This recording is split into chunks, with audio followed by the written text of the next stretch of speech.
Welcome friends.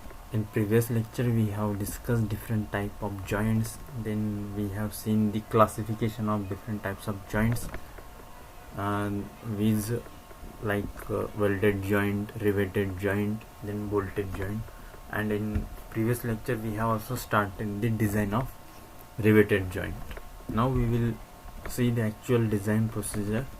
I will revise in 2 minutes what we have discussed in previous lecture. Here we have discussed that there are actually 3 types of strength which we are using or which we are going to use for designing the rivet. Let me erase this. We have seen that rivet can fail in either crushing or in shear. Here you can see, and the third type of possibility of failure of this riveted joint is the tearing of plate. Here you can see the plate can tear near the holes. Let us say these are holes for the rivet. Here you can see along this width W, because of these holes there is decrease in the resisting area. So let us say there are 2 holes and in a pitch, so 2W minus 2P will be the final width of the plate having holes, which have holes for the rivet. We will discuss it in this third case. Just look at the first case, that rivet can fail either in shear or due to crushing. I will denote shear strength as Fs and crushing strength of rivet as a Fc. Then finally I will find the minimum of all 3, Fs, Fc and Ft. Then whichever will be the minimum value, I will define use it for the further design procedure of a riveted joint. Let us say shear strength is very small. If I will take example 10, 30 and 20, then you can find here Fs is the very small, 10 megapascal let us say. Then I will use it for comparing with the yielding strength of the original material, or if it is we are talking about the rivet, then yield strength of the rivet, or if it is shear failure, then we will compare the shear strength of the rivet with its shear yield strength of the material of which it is made. Let us say it is made of cast iron or any mild steel, then whatever will be the shear yield strength of that particular rivet material, we will compare with the induced shear stress of the rivet. That value should be less than the shear yield strength of the rivet material. So I will discuss it in detail. First you keep in mind this, whatever will be the lesser value, we will use it for the further calculation. So very first we will discuss shear failure of rivet. Here you can see if there is no strap is used, only parent metals are used, these parent plates are there, and the forces are applied in such manner, you can see that this lower portion will try to move in this side, and while this upper plate will try to move in this side. So what will happen, the layer of a rivet material will move like this, and layer of a rivet material in the lower portion associated with the lower plate will try to move in opposite direction. So this red portion will be under shear, and the area will be like this. A circular area will be under shear, which we will calculate by the formula for a circle, that is pi d square by 4, and we will compare it with the shear strength of the rivet material, yielding shear strength. Okay, very first look, if there is no width, let us say this is width, W is not given, and neither the total number of rivets used is not given. Both the values are not given, width as well as the total number of width. Then what we should do, we should be knowing the value of number of rivets per pitch. That means if this is the pitch, let us say, then how many rivets are there per pitch, right? These all number of rivets we should know. That means any of the value, either width or capital N, that is total number of rivets, should be known, or at least number of rivets per pitch we should know for designing or finding the strength of the rivet. So let us say we know this number of rivets per pitch. Now we know that this is the shearing area, right, which we have find from the formula of circle. Now F is the force acting on the complete plate, and if there are n number of small n number of rivets per pitch, then the force acting on a rivet, number of rivets per pitch, will be F by n, right? That is the load on each rivet, right? Let us say 2 rivets per pitch are there, then force F will be divided in 2 rivets. On each rivet there will be F by 2 force or load. So what will be the induced stress? Will be the force on each rivet per pitch and the resisting area, which we have find out earlier, that is pi d square by 4. Now this value should be less than the yielding or maximum allowable shear stress of a rivet material, right? This is for rivet. We will then compare these values, and finally we will get the value for shear strength of the rivet.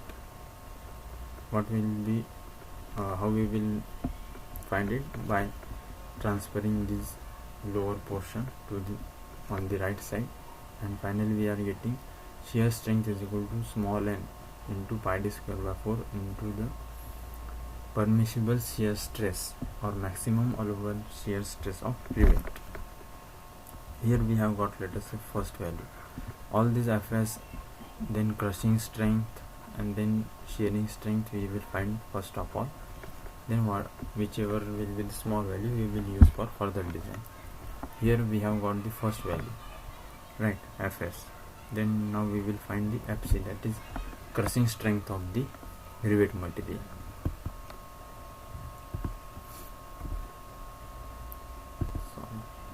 Just a minute, we were on the slide number, I think 15.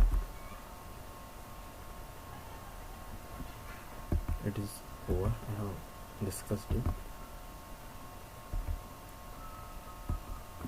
Yeah, we were talking about this. In case if we know the value of total number of rivets, let us say we know the total number of rivets or width is given, in that case we will use another factor k. Here it is k equal to 2 because there will be I am talking about the number of straps used. Then we will use a term k if there are 2 number of straps. Let us say here in our joint actually there was no strap used here, but let us say this is the parent metal and one strap I am using here, another extra strap is using here and on the upper side. right? And our rivet is like this here. These are our rivets, right? Now you can see if there are two straps, okay.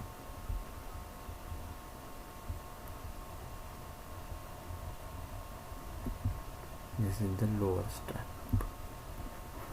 Now you can see this portion which is under shear will be double. Here I will show properly. Look at this. Which color should I use? Yellow color. This portion here will be a shear portion because this is one each rivet, and here also there will be another shear portion. So as two straps are used, the K value will be 2. That means 2 times shear area will be there. Shear resistance should have to apply to the applied force by the rivet. It is required to apply twice the shear resistance. So we are introducing here K value is 2.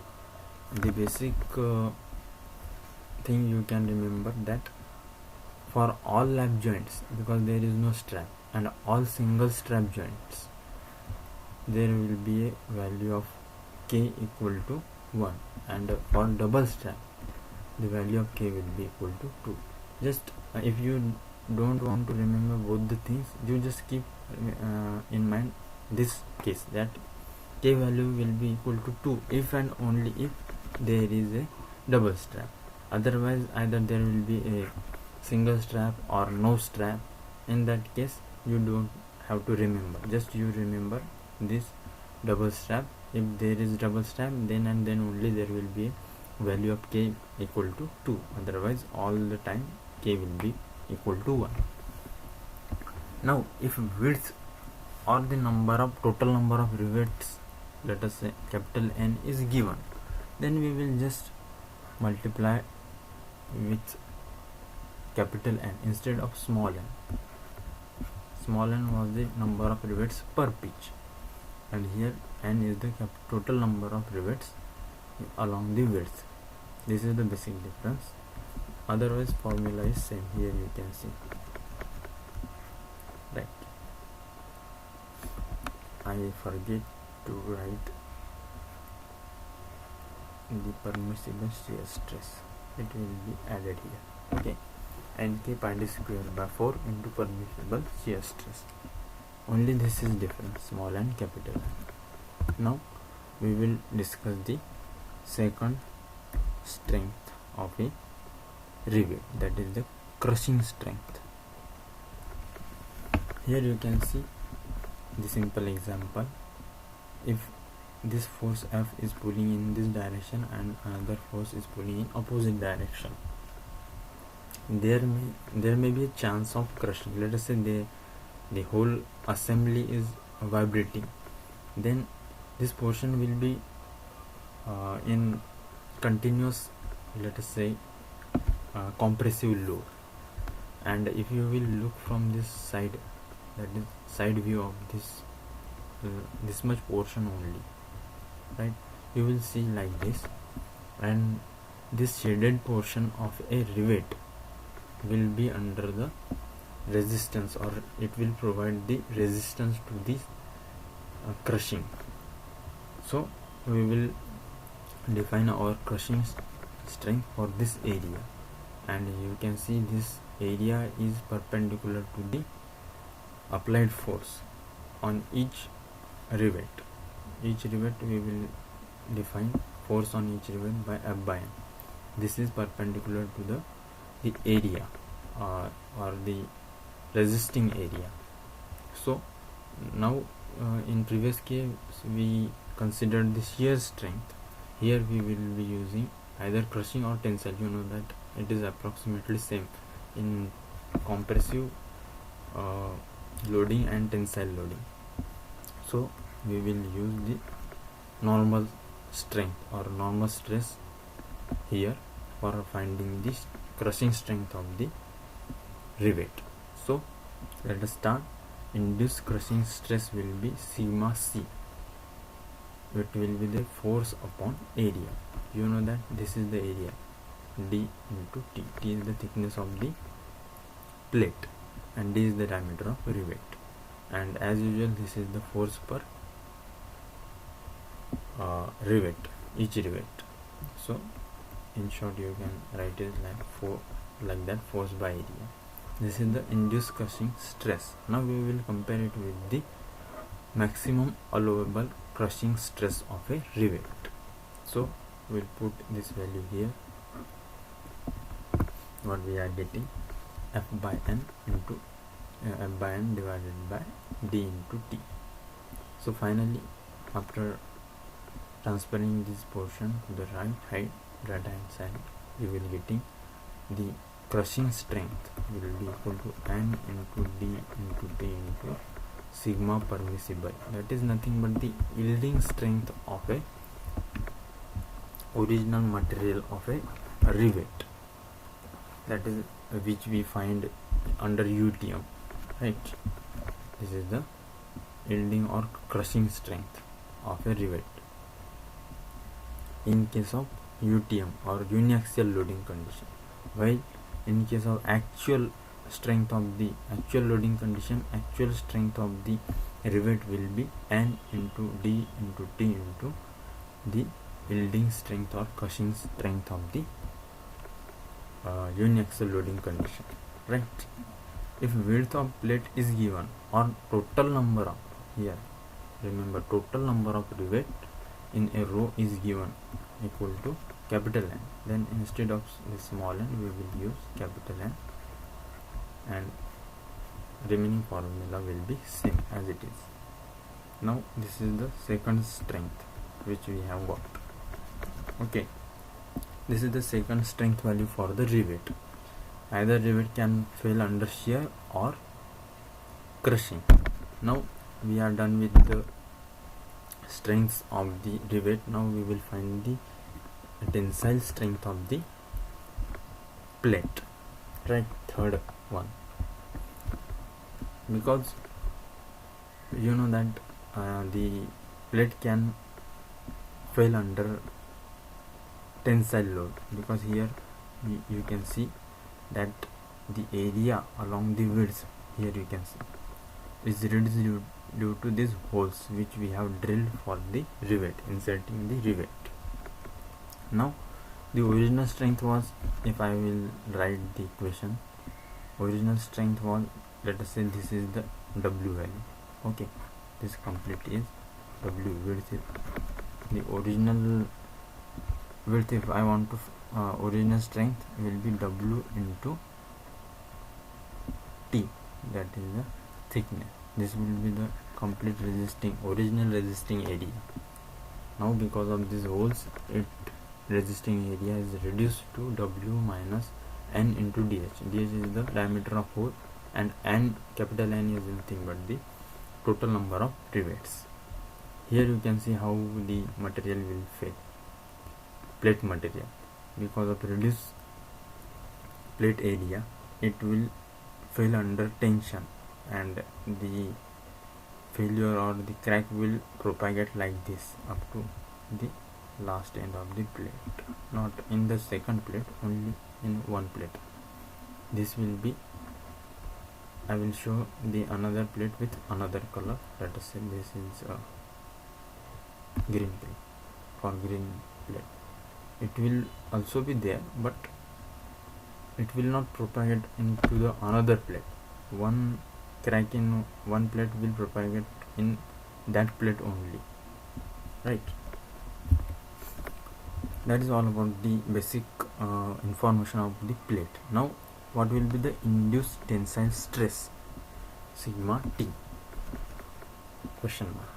If width or total number of rivet is not given, or we will see for both the case. For very first we will find for the if the total number of rivets are not given, then as usual our force per unit rivet will be F by N. N is the number of rivets per pitch. Then we are getting the amount of force per rivet. This is force, and force divided by resisting area we will be the induced stress. Here you can see P minus DH. P is the pitch, and these, let us say these are two rivets, and distance between these centers is P. So let us say this much portion is in the pitch region. Total number of rivets, let us say here are 1, half plus half, right? So this is the P minus DH. DH is the diameter of the hole into T. Here in the previous figure you can properly understand this. Instead of W, what I am considering only this much area, right? Forget about this, look at this side only, or I can draw it here. This is the pitch area, area covered by the pitch P.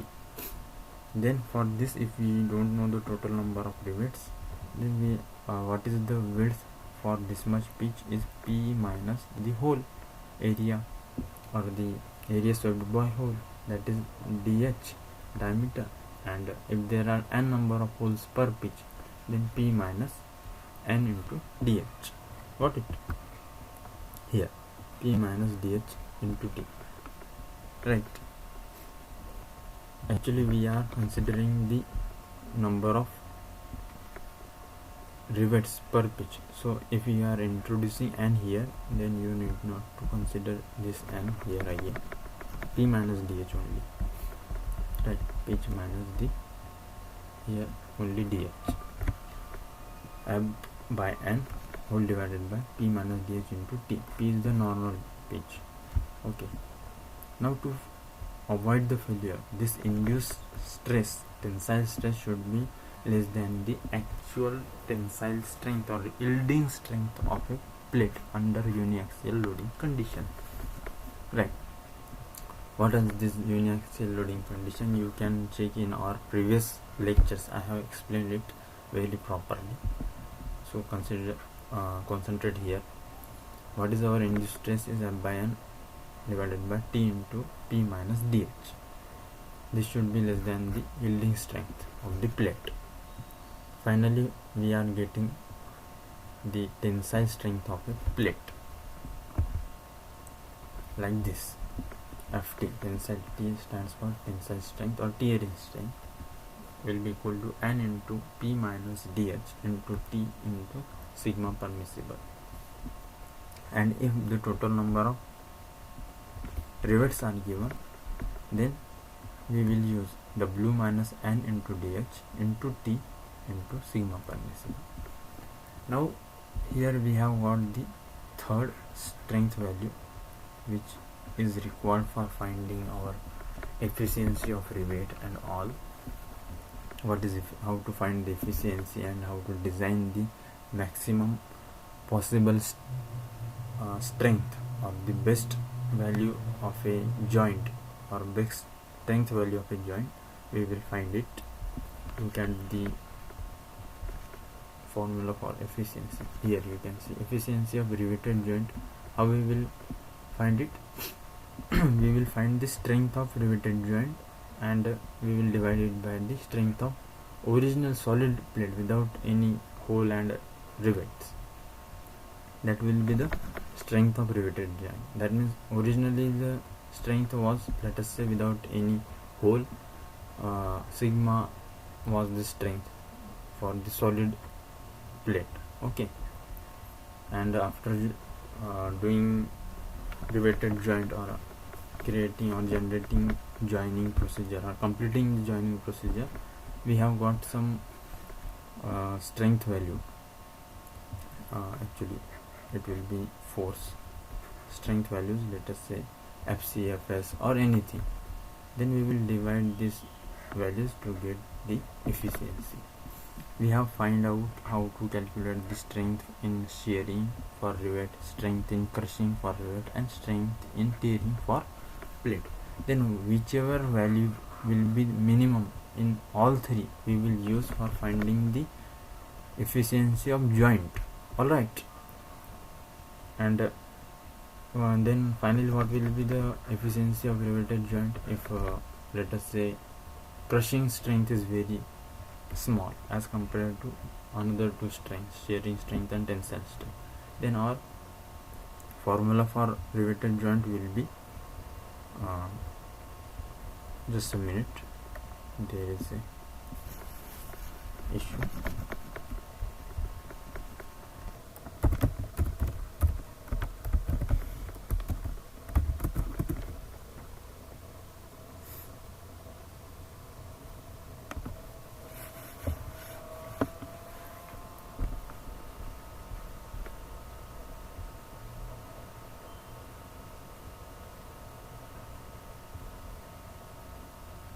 Yeah, I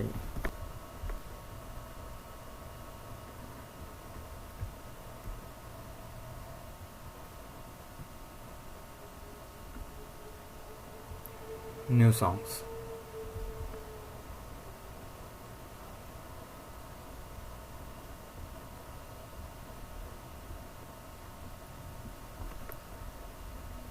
Okay, it is all right. Audio and video both are clear.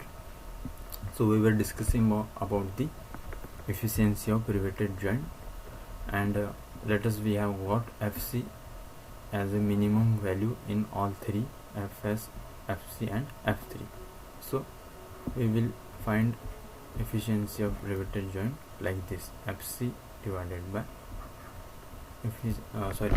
strength of riveted joint or rivet, strength of rivet under crushing divided by the strength of solid plate, that is parent plate or the original plates without the hole.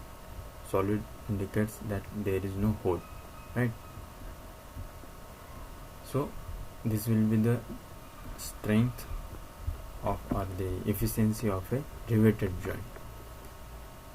It is also known as the crushing strength, as we are using a crushing efficiency, as we are using a crushing strength for finding the efficiency of riveted joint, right? Or you can also call it a crushing strength or crushing efficiency of a joint or rivet. So that was all about the procedure.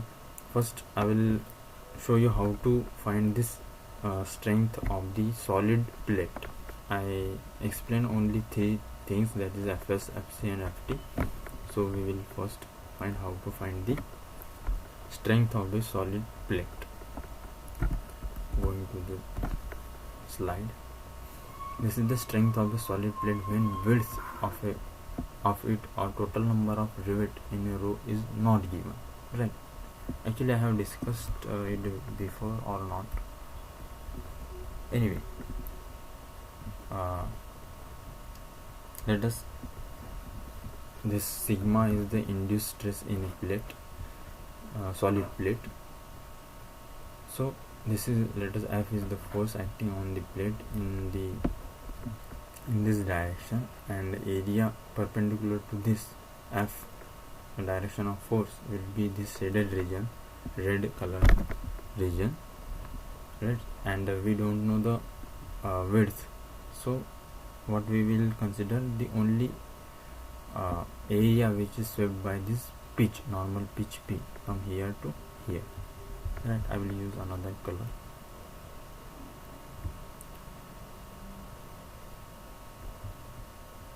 Okay, here to here. Okay, this is the pitch, because the distance between two adjacent rivets in a single row or gauge line, in a single gauge line. Now you know that how we will find this area is pitch into the thickness of the plate, P into T. This is the area normal to the force P. So force upon area, we have got the induced stress in a plate. Now we will compare it with the original or maximum allowable stress in a plate, that is the yielding strength of the plate in the uniaxial loading condition. Here is a, even though we are seeing it a uniaxial, but there will be many forces due to vibration and all. So we will consider the original strength, yielding strength under UTM machine we have, which we have find from the UTM, right, universal testing machine, by placing a standard specimen of this particular metal. We will compare it with the induced stress, that should be greater than the induced stress. So we will compare it. Now we know that F is the strength we are for a solid plate. We have assumed that F solid is the strength of a plate which have no holes for the rivet. Now we will use it for finding the efficiency. As I have discussed very recently, we will divide the strength of, let us say, rivet crushing strength or shear strength of rivet with this strength of the solid plate. Here we have got one by one. We will find in each case, if we are dividing shear strength with the solid strength of the solid plate, we will call that efficiency as a shearing efficiency of riveted joint.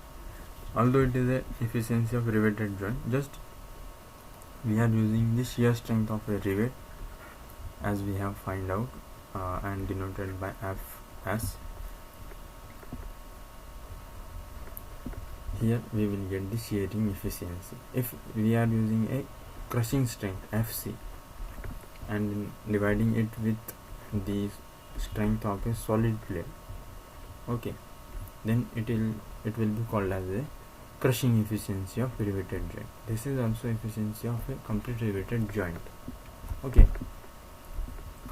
and why we are using these different values? Because we want to find the critical value of the strength of a joint, whichever will be the smallest among Fc, Fs and Ft, we will use for our complete design procedure, right?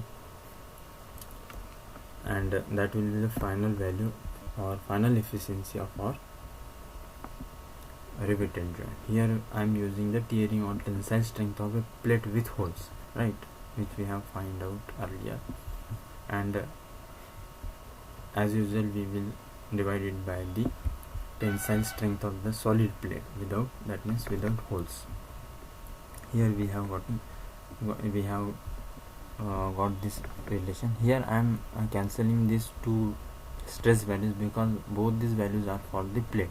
In previous case, I have kept this value as it is because the first one was for the rivet and second one was for the plate, then the tensile stress or strength of the plate, right?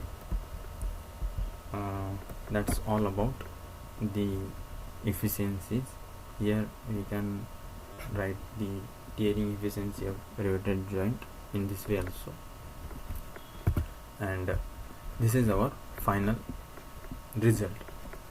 Whatever will the smaller value, we will call it as the efficiency of rivet, whether it may be shearing efficiency or crushing efficiency or tearing efficiency. It will be denoted or called as the efficiency of complete riveted joint. So I hope you have got all these terminologies, and this was all about the riveted joints we have completed in this lecture. So even though if you have any doubt, you can write in comment box, or you can watch this video repeatedly and previous videos if you have any doubt.